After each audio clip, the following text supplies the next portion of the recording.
தங்கம் விலை நாளுக்கு நாள் அதிகரித்து கொண்டே சென்று கொண்டிருக்கிறது. கிட்டத்தட்ட வரலாற்றிலேயே உச்சபட்சமாக 63,000 ரூபாயை ஒரு சவரன் தாண்டி இருக்கிறது. இதற்கான காரணம் என்ன? தங்கம் வாங்குவதற்கு இது சரியான நேரமா? தங்கம் குறைவதற்கு வாய்ப்பு இருக்கிறதா?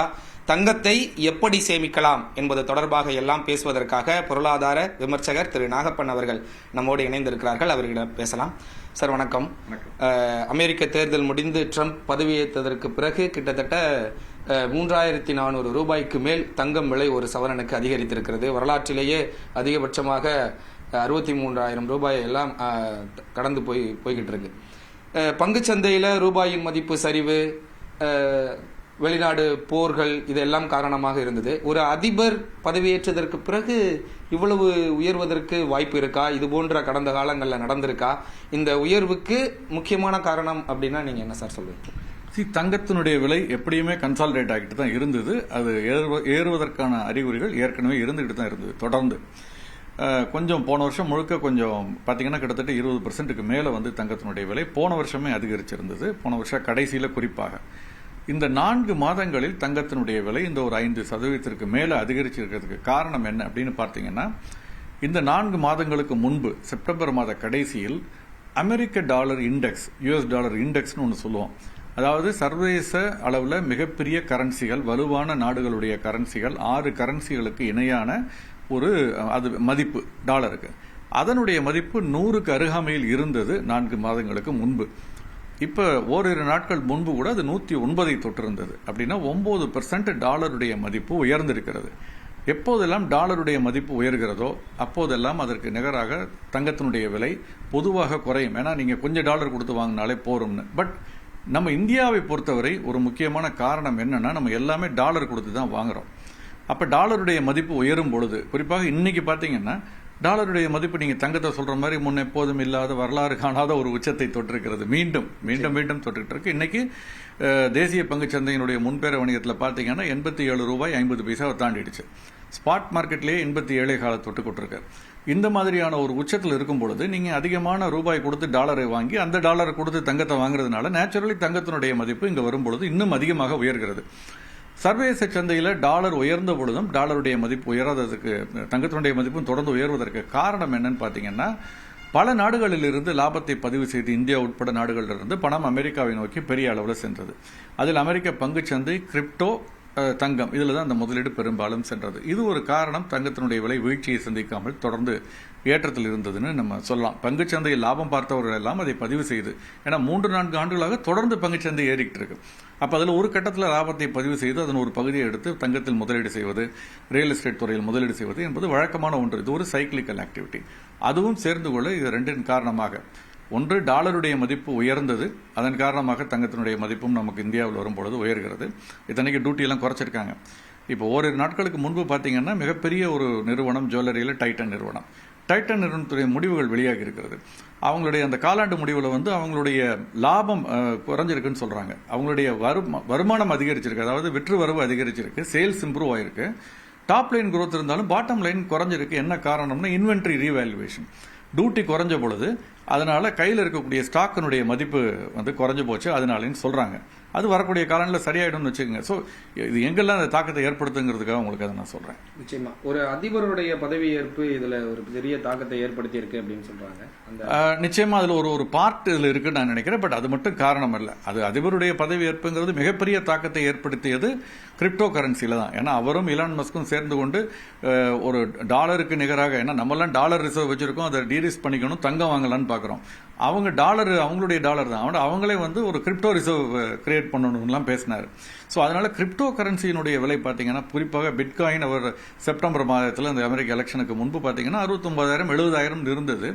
இவர் பதவியேற்ற பொழுது 1,10,000 தொட்டது.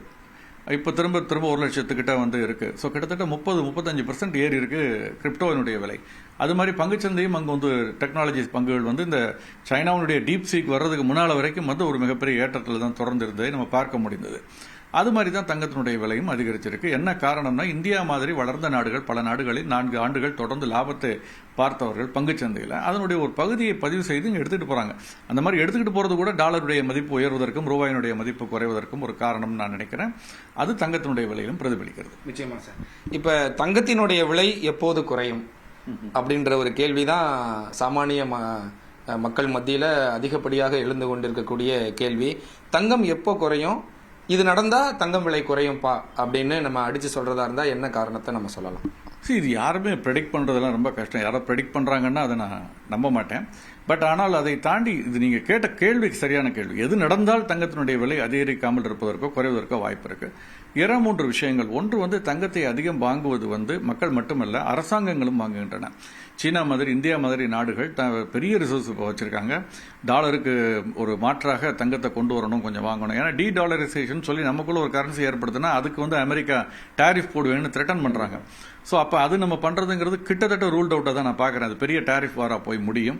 அதை எதிர்கொள்ளக்கூடிய சூழல்ல பல நாடுகள் இல்லைன்னு தான் நான் நினைக்கிறேன். மாநாடுக்கு அந்த காயின்ஸ் ரெடி பண்ணதுக்கே பெரிய ட்ரம்ப் திரும்பினார். அவருடைய ஒரு அதை சாமர்த்தியமாக தான் நம்ம கையாளுனது. நேரடியாக மோதுவதுங்கிறது இருசாரா இருக்கும். அவங்களுக்கும் நஷ்டம் தான். அவங்களுக்கும் டாரிஃபை கூட்ட அங்கே விலைவாசி உயரும். இறக்குமதி செய்யப்பட்ட பணவீக்கம் இந்தியாவில் சொல்ற மாதிரி அங்கு பணவீக்கம் கூட. அவங்க வாங்காம இருக்க முடியாது. அங்கே பெரிய மேனுஃபேக்சரிங் ஃபெசிலிட்டிஸ்லாம் கிடையாது. உலகத்தை நம்பித்தான் அவங்க கன்சியூம் பண்ணிட்டு இருக்காங்க பல விஷயங்கள். ஸோ அதனால் அது அப்படிலாம் ஒரு சுலபமாக நடந்துடாது. பட் 2 பேருக்கும் ப்ராப்ளம் வரும் தற்காலிகமாக. அது நடக்காதுன்னு நான் நினைக்கிறேன். பட் அதை தாண்டி பார்த்தீங்கன்னா பொதுவாக தங்கம் இறங்குவதற்கான காரணங்கள் என்னவாக இருக்க முடியும்னா, இந்த நாடுகள் வாங்குறத குறைச்சாலோ அல்லது வாங்குறத நிறுத்தினா கூட தங்கத்தினுடைய விலை மட்டுப்படும். 1. 2வது பார்த்தீங்கன்னா, டாலருடைய மதிப்பு குறைந்தால் அது தங்கத்தினுடைய விலை சர்வதேச அளவில் குறையணும். இந்த நாடுகள் வாங்குறது குறைக்கும் பொழுது அடுத்ததாக பார்த்தீங்கன்னா, டாலருடைய மதிப்பு ரூபாய்க்கு நிகராக குறைய வேண்டும். இது நடந்தாலும் இங்கு தங்கத்தினுடைய விலை குறைவதற்கான வாய்ப்பு இருக்கு. டியூட்டி இதுக்கு மேல அவங்க குறைக்கிறதுக்கான வாய்ப்பு ரொம்ப குறைவா இருக்கா தான் நான் பார்க்கிறேன். ரொம்ப குறைக்க மாட்டாங்க. ஏன்னா இது ஒரு அத்தியாவசிய பொருளாக அரசாங்கம் பார்க்கலன்னு தான் எனக்கு தெரியுது. நான் புரிந்து கொள்வது அப்படித்தான் தெரியும். நிச்சயமா சார். டாலருக்கு நிகரான இந்திய ரூபாய் மதிப்பு சரிவு, அதன் காரணமாக தங்கத்தினுடைய விலை அதிகம் அப்படின்னு நம்ம பொதுவாக சொல்லிட்டு இருக்கோம். இந்திய ரூபாயினுடைய மதிப்பு அதிகரிக்கணும்னா என்ன பண்ணணும்? இந்திய அரசு என்ன பண்ணணும்? ஏன் அப்படின்னா, அரசு தங்கத்தின் விலையை குறைக்கணும் அப்படின்றது சாமானிய மக்களுடைய கேள்வியா இருக்கு. அப்ப அரசு டைரக்டா இந்திய ரூபாய் மதிப்பை அதிகரிச்சா ஆட்டோமேட்டிக்கா தங்கத்தினுடைய விலை குறைவதற்கு வாய்ப்பு இருக்கு. அப்ப இந்திய ரூபாயினுடைய மதிப்பை அதிகரிக்கணும் அப்படின்னா நம்மளுடைய பொருளாதாரம் எப்படி உயரணும், என்ன மாதிரியான திட்டமிடல் இருக்கணும், அரசு கையில இது எந்த அளவுல அவங்க கண்ட்ரோல்ல வச்சிருக்கிறாங்க இந்த தங்கத்தினுடைய விலையை குறைப்பதற்கான வாய்ப்பு? இது அரசு கட்டுப்பாட்டில் எந்த விதத்திலையும் இல்லை. தனிப்பட்ட முறையில் என்ன கேட்டீங்கன்னா நீங்க சொல்றதுல எனக்கு ஒப்புதல் இல்லை. அரசாங்கம் அத்தியாவசிய பொருட்களுடைய விலையை கட்டுப்படுத்துவதற்கான நடவடிக்கைகள் எடுக்கணும். உணவுப் பொருட்கள் மீதான விலையை கட்டுப்படுத்துவதற்கான நடவடிக்கைகள் எடுக்கணும். அதுல விவசாயம் பாதிக்கப்படாத வகையில் அந்த நடவடிக்கை இருக்கணும். இப்படிலாம் பல விஷயங்கள் இருக்கே தவிர பிரியாரிட்டி அதுதானே தவிர தங்கம் போன்ற ஒரு லக்ஸுரி ப்ராடக்டை எந்த விதத்திலும் ஒரு ஏழை மனிதனுடைய அன்றாட வாழ்வில் எந்த விதமான பயன்பாடும் இல்லாத ஒரு விஷயத்துக்கு அதை அரசு தன்னுடைய கவனத்தை செலுத்தணும்னு நான் நினைக்கல. அரசு அதற்கு பதில் கல்வி வசதிகள் அல்லது சுகாதார வசதிகள், ஆஸ்பத்திரி அதில் செலவு பண்ணணுமே தவிர இதில் செலவு பண்ணணும்னு நான் நினைக்கல. ஆனால் அதை தாண்டி பார்க்கும் பொழுது நம்முடைய கலாச்சாரத்தோடு ஏர்ந்திருக்கிறதுனால இது முழுவதும் தவிர்க்க முடியாத ஒரு அசட்டா இருக்குங்கிறத நம்ம மறுப்பதற்கு இல்லை. படித்தவர்கள், ஓரமானவர்கள் வேற மாதிரி பேசலாம். பட் ஒரு சாமானிய மக்களை பொறுத்த வரைக்கும் அது ஒண்ணுதான் அசட்டா இருக்கு. அவங்களால பெரிய கோடிக்கணக்கில் செலவு பண்ணி வீடோ இடமோ வாங்க முடியாத ஒரு சூழல்ல இது ஒரு அசட்டா இருக்குங்கிறத நம்ம மறுப்பதற்கு இல்லை. இல்லைன்னா கையில இருந்து செலவாயிடும். ஸோ அந்த அடிப்படையில் மட்டும் இல்லாமல் நீங்க பார்க்கும்பொழுது நீங்க அரசு இதை எப்படி மறைமுகம் பண்ணலாம்னா, நீங்க சொன்ன மாதிரி ரூபாயினுடைய மதிப்பு உயர்வதுங்கிறது ஓரளவுக்கு அதை இது பண்ணும். டியூட்டியை குறைக்கிறதுங்கிறது இன்னும் கூட குறைக்க முடியுமான்னு தெரியல. பட் இன்னும் குறைக்கலாம் அவங்களால. அதற்கான ஒரு ரூம் இருக்கு. இது ரெண்டும் பண்றதன் மூலமாக பண்ணலாம். ரூபாயினுடைய மதிப்பை உயர்த்தணுங்கிறது அவ்வளவு சுலபமாக நடக்கக்கூடிய விஷயம் அல்ல. என்ன காரணம்னா, நம்ம இன்னமும் கரண்ட் அக்கவுண்ட் டெபிசிட் என்று சொல்லக்கூடிய நடப்பு கணக்கு பற்றாக்குறை உள்ள நாடாக இருக்கிறோம். நாம் இறக்குமதி செய்வதனுடைய மதிப்பு ஏற்றுமதி செய்வதை விட அதிகம். நம்ம ஏற்றுமதி குறைவாக செய்கிறோம், இறக்குமதி அதை விட அதிகமாக செய்கிறோம். அப்போ இரண்டுக்கும் உள்ள இடைவெளியில் நம்ம டாலரை திருப்பி கொடுக்க வேண்டியதான் வருது. நம்ம இறக்குமதி செய்யறதுக்கு ₹1 வருதுன்னு நம்ம ஏற்றுமதி ₹2 பண்ணால் நமக்கு நிகர வருமானம் வரும் ₹1. அப்படி இல்லை. நம்ம இறக்குமதி தான் கச்சா எண்ணெய் உள்ளிட்ட பல பொருட்களை இறக்குமதி தான் செய்கிறோம். இதுல முன்பு எல்லாம் கச்சா எண்ணெய், தங்கம், எலக்ட்ரானிக் குட்ஸ் இருந்தது.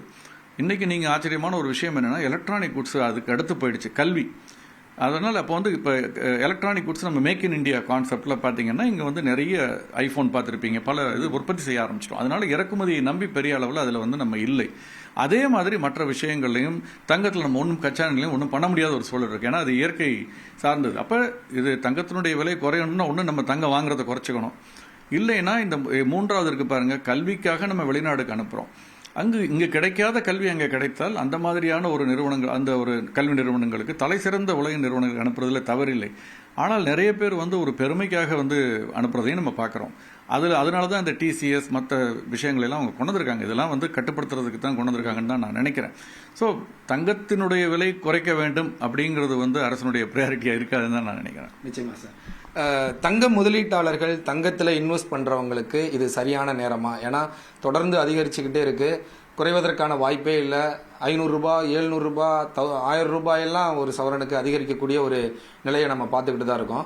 ஸோ இது சரியான நேரம் தானா, இல்லை குறையும் வரை காத்திருந்து அதுக்கப்புறம் இன்வெஸ்ட் பண்ணலாமா? முதலீட்டாளர்களுக்கு நீங்கள் சொல்லக்கூடிய அட்வைஸ்னா என்ன சார்? முதல்ல நம்ம புரிஞ்சுக்க வேண்டியது தங்கத்தினுடைய விலை தொடர்ந்து அதிகரிச்சுக்கிட்டு இருக்குங்கிறது வந்து ஒரு சரியான ஸ்டேட்மெண்ட் இல்லை. அப்படி நம்ம நம்புகிறோம். We all believe what we want to பிலீவ்னு சொல்லுவேன். அந்த மாதிரி 2020 21 22 தங்கத்தினுடைய விலை அதிகரிக்கலையே, அதற்கப்புறம் தான் அதிகரிக்க ஆரம்பிச்சது. இன்ஃபேக்ட் சொல்ல போனால் குறைஞ்சது தங்கத்தினுடைய விலை அந்த ஒரு ஆண்டு. 2012 2015 வரைக்கும் தொடர்ந்து 3 ஆண்டுகள் தங்கத்தினுடைய விலை கணிசமான இறக்கத்தை 33% இறக்கத்தை சந்தித்தது சர்வதேச சந்தையில்.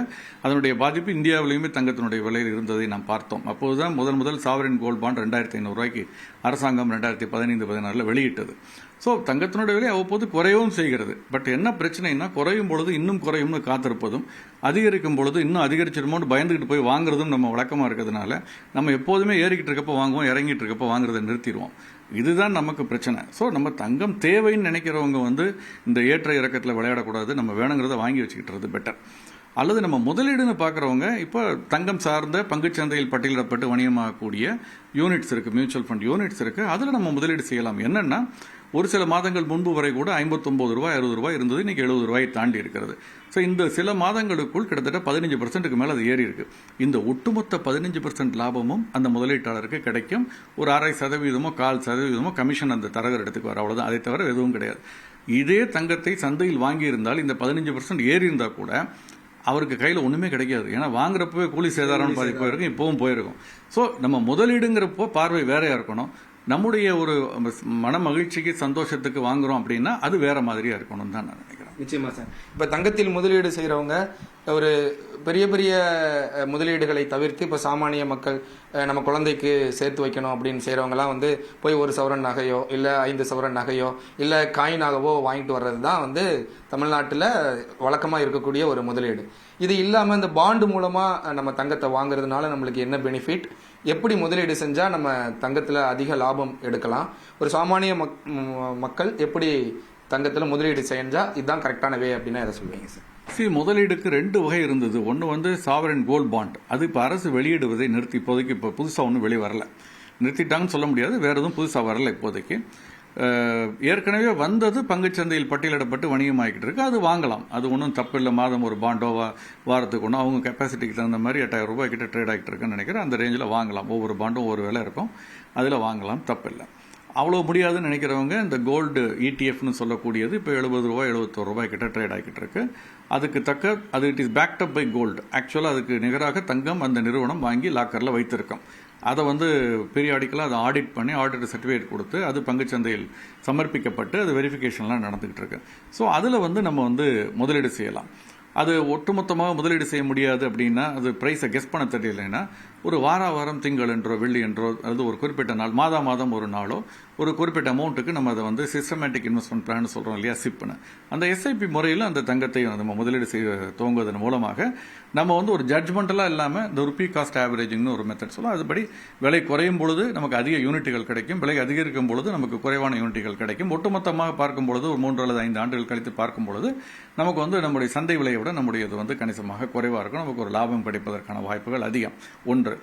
ரெண்டாவது, இது பங்குச்சந்தையில் பட்டியலிடப்பட்டு இதாகக்கூடிய இது சாவரின் கோல்ட் பாண்டை பொறுத்த வரைக்கும் நீங்கள் முதலே அப்ளை பண்ணி வாங்கி வச்சிருந்தவங்களுக்கு மெச்சூரிட்டியில் 7ஆம் ஆண்டு முடிந்து அதுக்கு பிறகு 8ஆம் ஆண்டு எடுக்கும் பொழுது அதில் வரக்கூடிய மூலதன ஆதாயம் முழுவதும் completely exempted from income tax, வருமான வரியிலிருந்து பூரண வரி விலக்கு பெற்றது.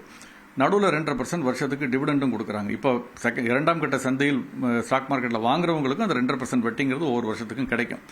அது டாக்ஸபிள். பட் அது மெச்சூர் ஆகி கிடைக்கும் பொழுது முதல்ல அப்ளை பண்ண வாங்கினவங்களுக்கு கிடையாது.